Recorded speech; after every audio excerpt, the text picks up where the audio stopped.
Welcome to church this morning. My name is Khleber Van Zandt. I'm the minister here at the Unitarian Universalist congregation of Venice.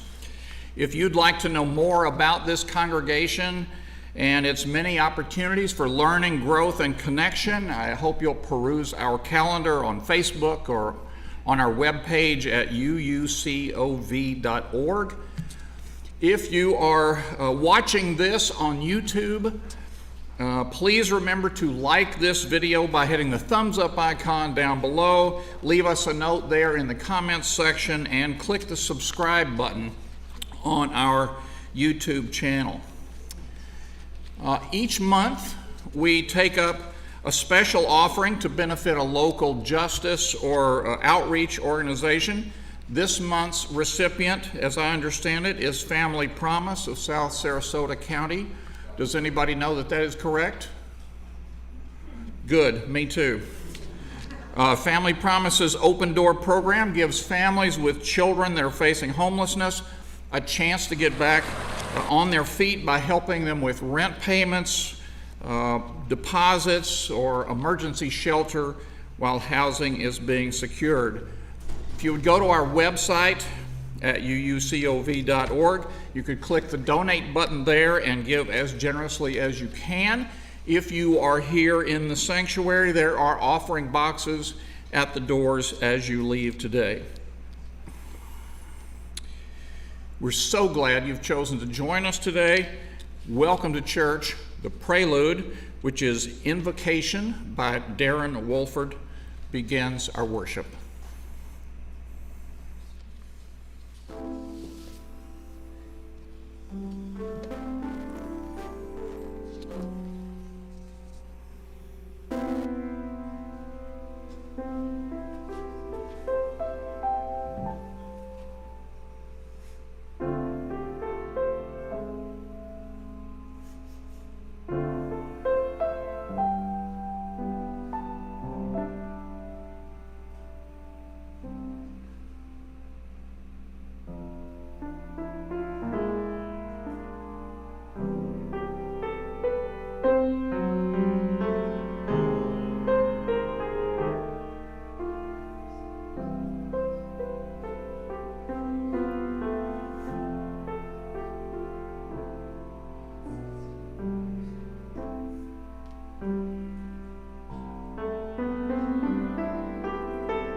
It is awfully good to see so many of you able to be back in the sanctuary this morning. It's been a long 15 months. Yes, it is. Yeah, that's worth it. Our call to worship comes from the Reverend Scott Taylor of the Soul Matters group. Let this dancing light be our guide. Let it lure us into letting go of the worries, of the stiffness that sets in after all the striving. Letting go of the myth that productivity alone gives us purpose. This garden of life we've been given is a playground, and the weeding can wait.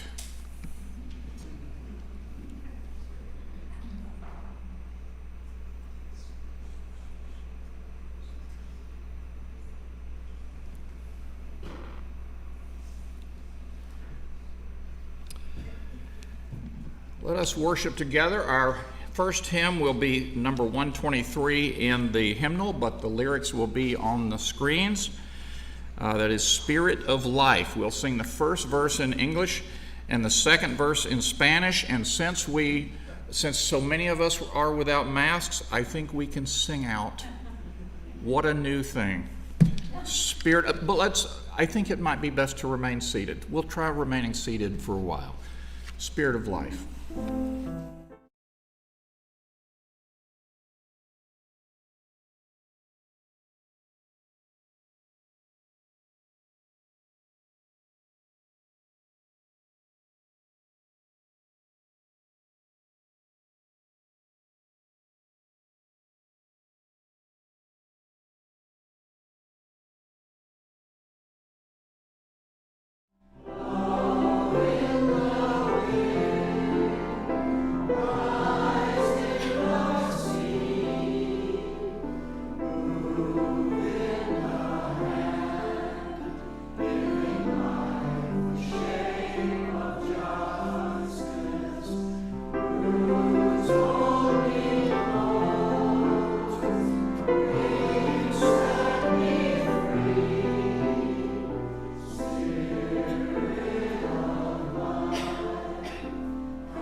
Our children have their own religious education class by Zoom each Sunday morning at 10 a.m. If you'd like to attend or help your child to attend, login information can be found on our website at UUCOV or on our Facebook page.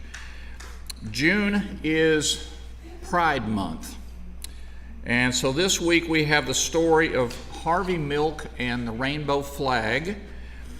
This reading is part of a series of We Share Stories at the San Jose Public Library, and it will be read by Talon Marks.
celebrate some other time. If you have brought with you to church this morning any celebrations, I'll bring you the mic and let you share it. And last week we were not supposed to touch the mic. Maybe it's better to not touch the mic. I'll hold the mic so that you don't get any of my cooties, and you speak into the mic, if that's all right. So if you brought celebrations with you, I will bring you the microphone.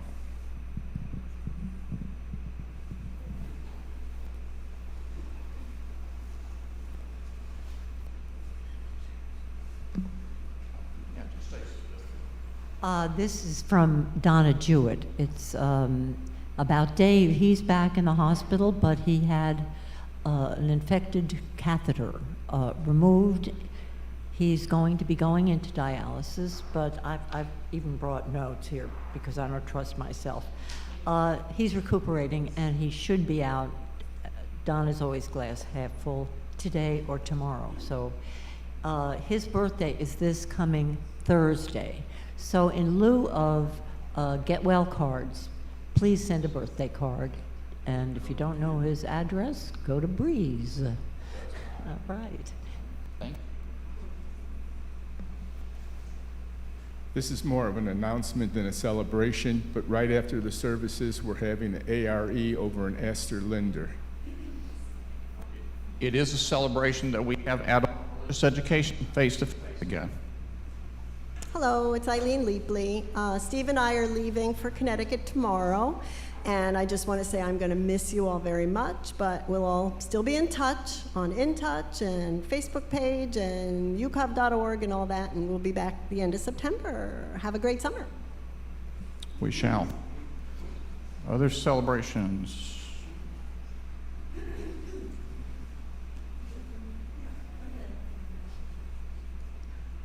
Hi, I'm Irene Moore, visiting from Port Charlotte, where we're open for meetings but not yet for services, and it's great to be here. Good. Good. Welcome. Did I see your hand up? Hi, I'm Tom Reeves. I'm the one behind the scenes a lot over here.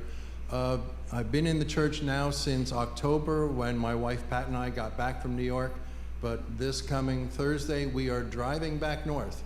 So this will be the last time we see you for a couple months. We're looking forward to coming back in October. We'll see you then. Hope you have a great summer. Thank you. Did you have a hand up? We do have a happy birthday today. A little birdie told me it was Dave Lyon's birthday today. Happy birthday, Dave Lyon. Did you want to say anything about your daughter? Just I would say that I've had a number of people tell me how nice it is that she's doing better. She was diagnosed with breast cancer, has had surgery, and she's on the mend so far. So thank you for your thoughts, prayers, and good juju. Other celebrations. If you've brought any sorrows with you to church this morning, I'll bring you the mic.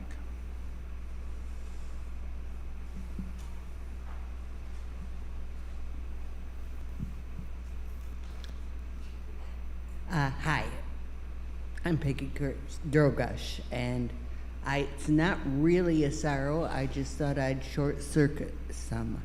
I have no serious walking problem. I have a pinched nerve and don't like to cross the street when that leg may go out on me at any second. So that's all the problem is. It's good to have those. Not pinched nerves, the walkers. This is both a joy and a sorrow. My elder child, Misty, is going to have a birthday on Tuesday, the June 15th. And what is so really remarkable in my mind about that is she was born on my dad's birthday, my brother's birthday, the day before or after my uncle and my cousin's once removed birthday. And there are a few of those left, Misty being one and the cousin being the other. So it's both a joy and a sorrow. But at least there are two of them left, and that's nice.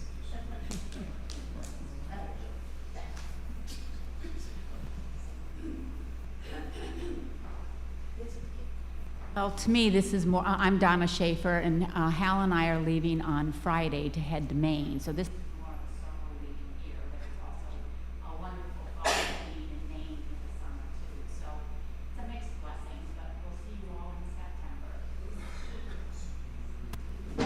September. Excuse me. I think you're saying there will be plenty of seating next week.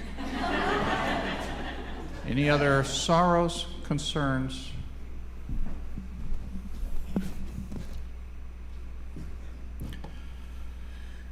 You didn't try to get the children's story back, did you?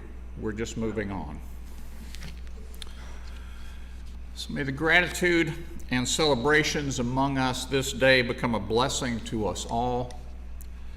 And may the concerns and sorrows of each be carried in all our hearts, a burden shared, become a load lightened.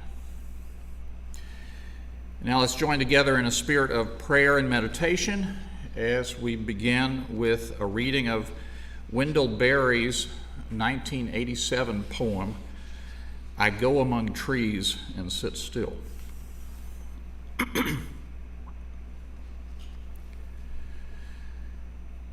I go among trees and sit still. All my stirring becomes quiet around me like circles on water. My tasks lie in their places where I left them, asleep like cattle. Then what I am afraid of comes. I live for a while in its sight. What I fear in it leaves it, and the fear of it leaves me. It sings, and I hear its song.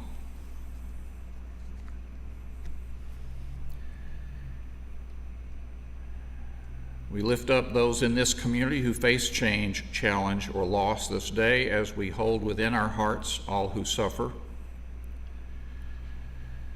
And now we pray each in our own ways into the silence.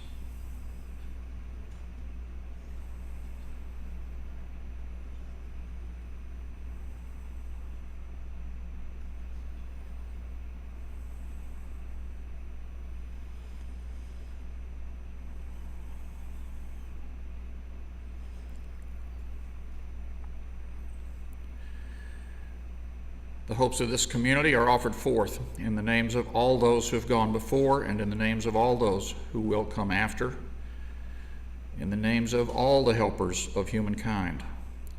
Shalom, salam, amen, and blessed be.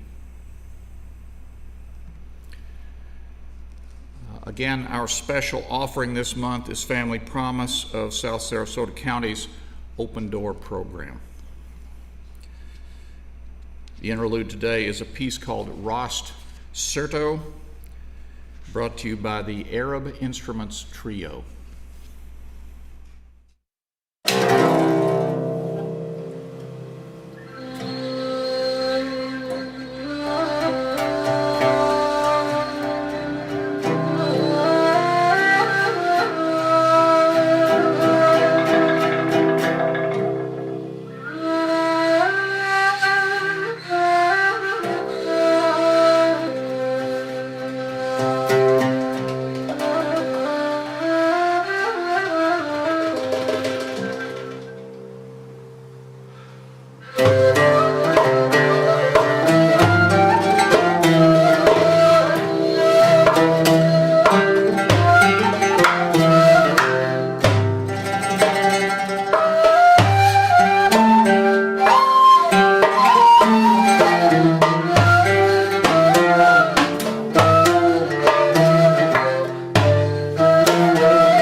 back before the pandemic got rolling, Linda and I were invited to a dinner party at the home of a minister colleague of mine who's the pastor of an unaffiliated Christian church, and his wife, a college basketball star turned coach and mother.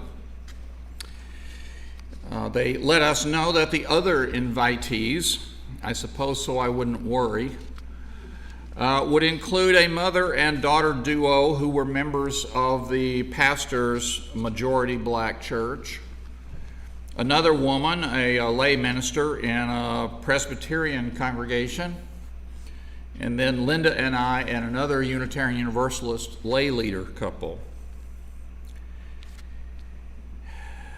But I did worry about that dinner party beforehand.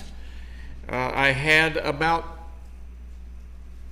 had some concern that we might not get along well enough. What if somebody took the opportunity to begin to proselytize and to try to convince the rest of us and convert us to their way of believing and practicing? But the night of, we went, we gathered, we met each other in the foyer, we stood around, the usual dinner party prelims, and my concerns began to subside. I wondered, why should any of this seem the least bit strange? Strange that people with different skin tones would know one another? Gosh, I hope not. Strange because people who come from different faiths and speak different religious languages could and should share a meal together? Yeah, well, Actually, it's my now pre-party concerns about gathering that seem strange in the retelling. Nothing about it seemed strange in the least in that moment and in the warm glow of home hospitality provided by the pastor and his wife. Eventually, we were invited to sit together around a beautifully set dinner table laden with serving dishes filled with lasagna and salad and vegetables and bread. As the host, my pastor friend became more formal, welcoming us in his stentorian preacher's voice to their home and table. And then, in a time-honored tradition among clergy, my pastor friend turned and asked me to say grace.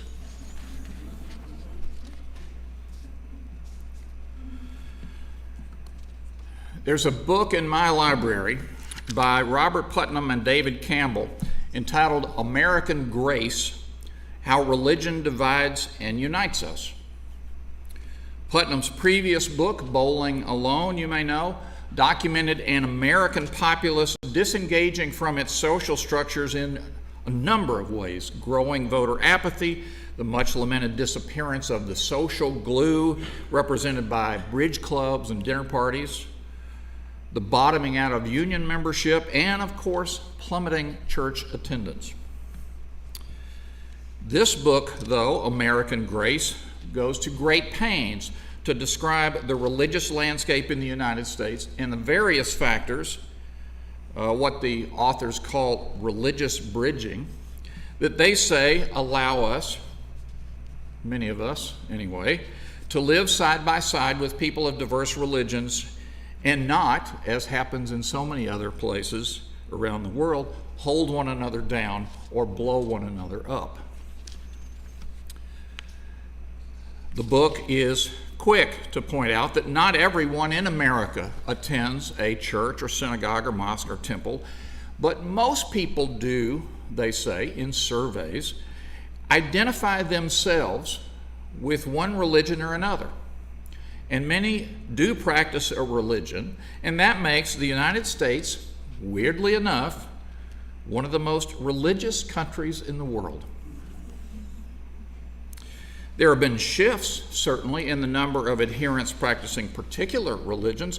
Mainstream Protestant groups, among whom I would count us, have notably been waning in influence and popularity. Evangelicals seemed for a time the loudest group, but even they have seen their day come and go. When asked their religious preference or identity, the number of people marking none, that's N-O-N-E, not N-U-N, the number of people marking none has been steadily growing for decades, but it seems now even to have tapered off a bit. For a while, young Americans seem to view religion, according to some surveys, as judgmental, hypocritical, homophobic, and too political. Judgmental, hypocritical, homophobic, and too political. I don't think we're homophobic.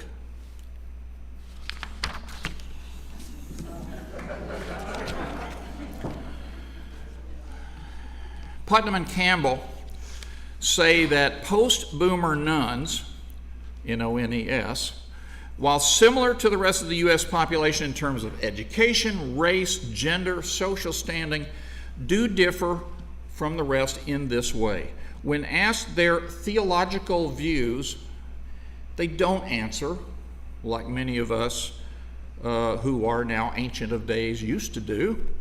They don't answer unbeliever, atheist, or agnostic.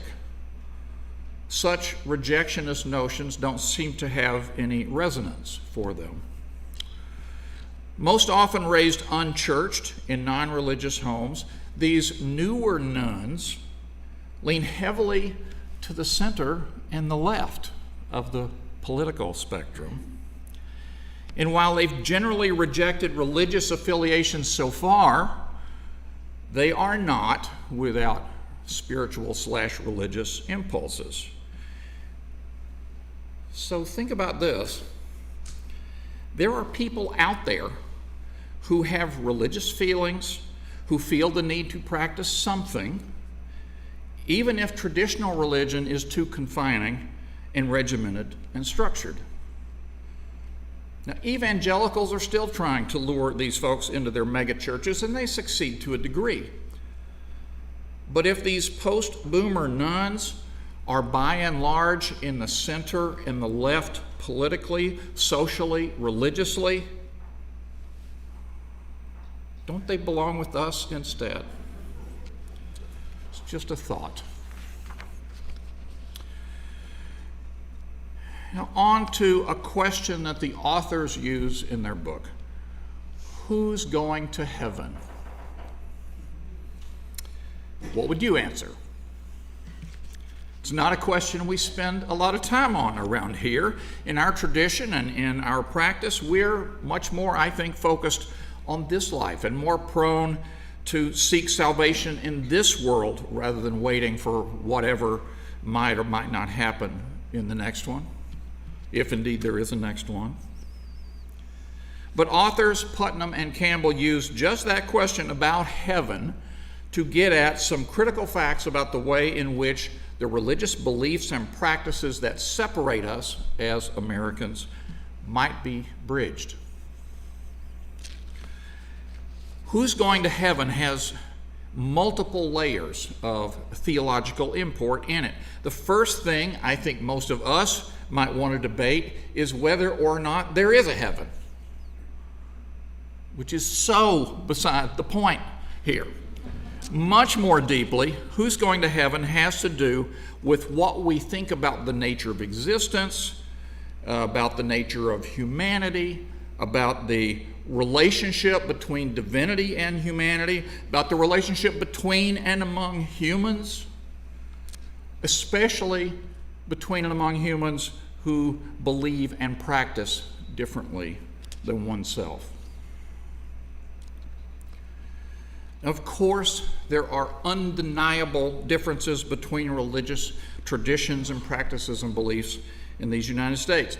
But one thing is true: most Americans are intimately acquainted with at least a few people of faith traditions other than their own. And this, in the author's estimation, is the saving grace of America. People who live their entire lives surrounded by people exclusively of their own religion tend to see the world quite differently than people who are acquainted with folks from a diversity of religious backgrounds. Most extended families in the United States include at least one person who comes from outside, from another social location, from another religion. You know, if you know that your Aunt Susan is a good person, a person who loves you and treats other people well, then it's easy to imagine, if you believe in a heaven and believe that good people might go there, it's easy to imagine that your Aunt Susan is going to heaven even though she's of a different religious persuasion than you are. Even if she's from a religious persuasion that you might otherwise have some disdain for. Authors Putnam and Campbell call this the Aunt Susan principle. My Aunt Susan is a Jew, and if she's okay, then I guess Jews can't be all bad. My Aunt Susan is fill in the blank, a Mormon, a Muslim, a fundamentalist Christian, so I guess fill in the blank can't be all bad.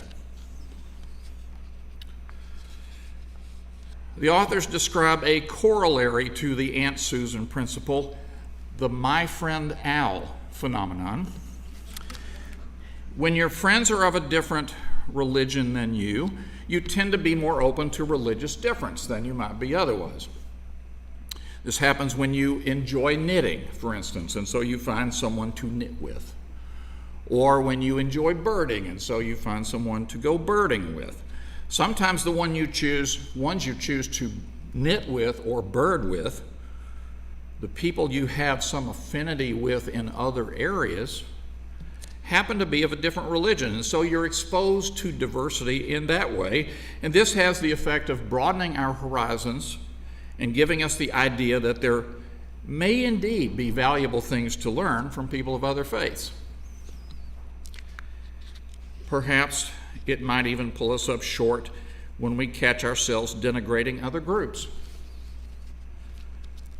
or our differently believing fellow church members.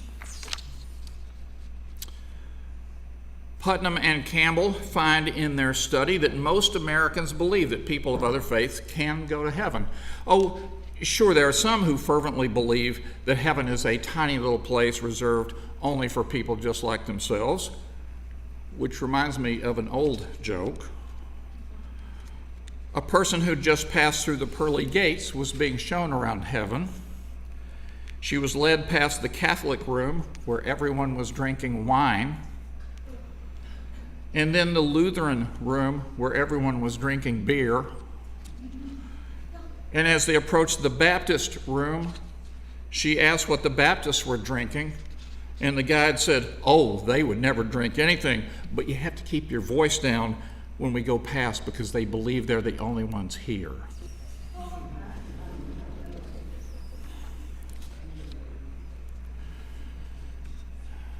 It is a joke, and it's not fair, because this week I talked to my Bible-believing Baptist minister brother-in-law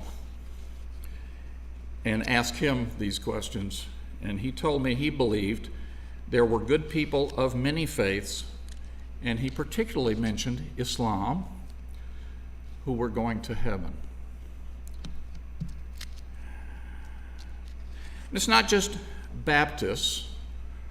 The authors say there's evidence that even groups as insular as Missouri Synod Lutherans, who are otherwise prohibited from praying with anybody else, as I understand it, even those tightly insulated groups contain majorities, they say, who believe that people of other faiths, including non-Christians, can get to heaven. No word, though, on whether those groups think Unitarian Universalists should be allowed through the pearly gates. I guess they'll be surprised. Maybe we will. Back to the dinner party, the one where I was asked to say grace. I have not always been comfortable with praying.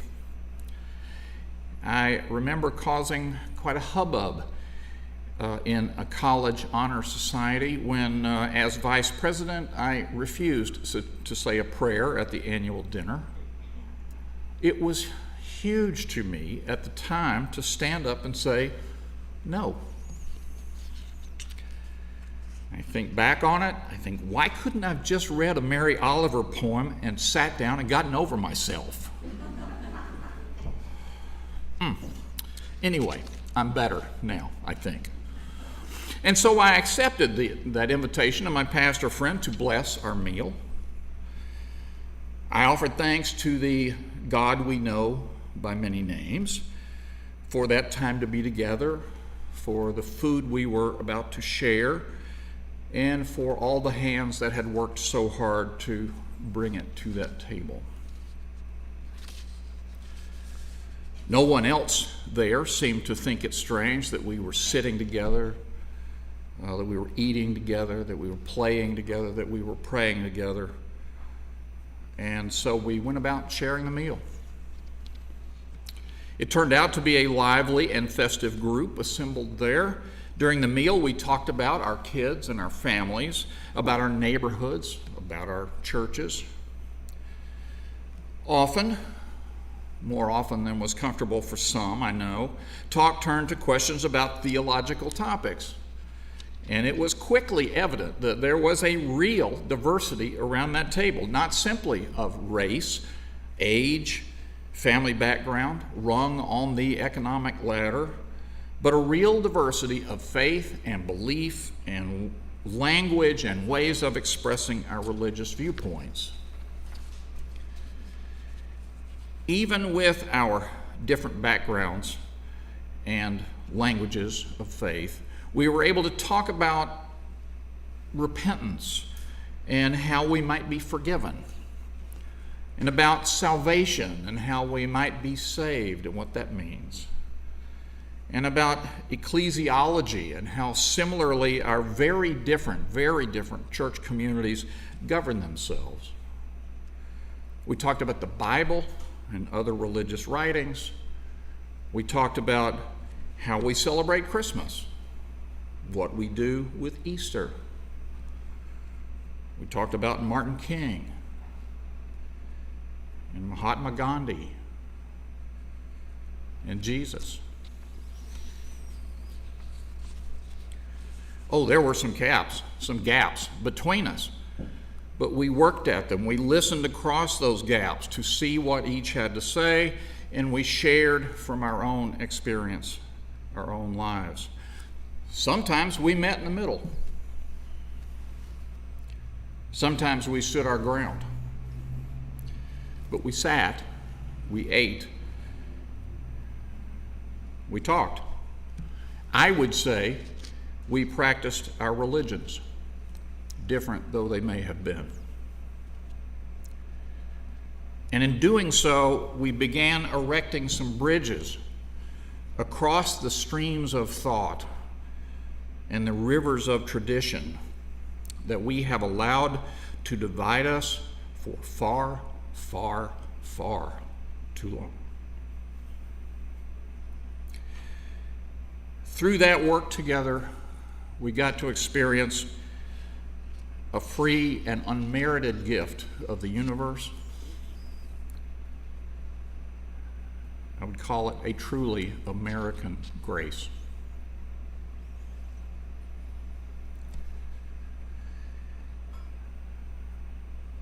So may it be for all of us.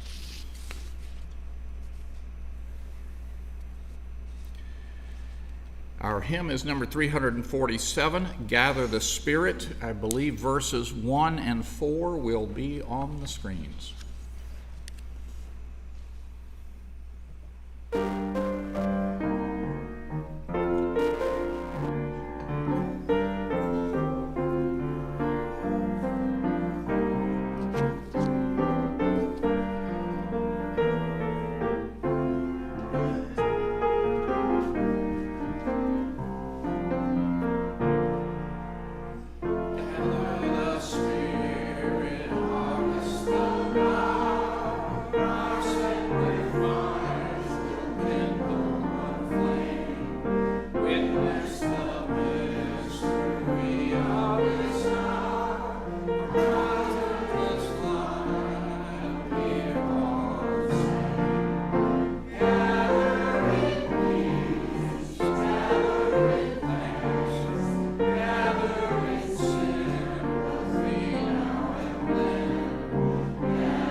Our benediction is number 708 in our hymnal, comes from Isaiah 55.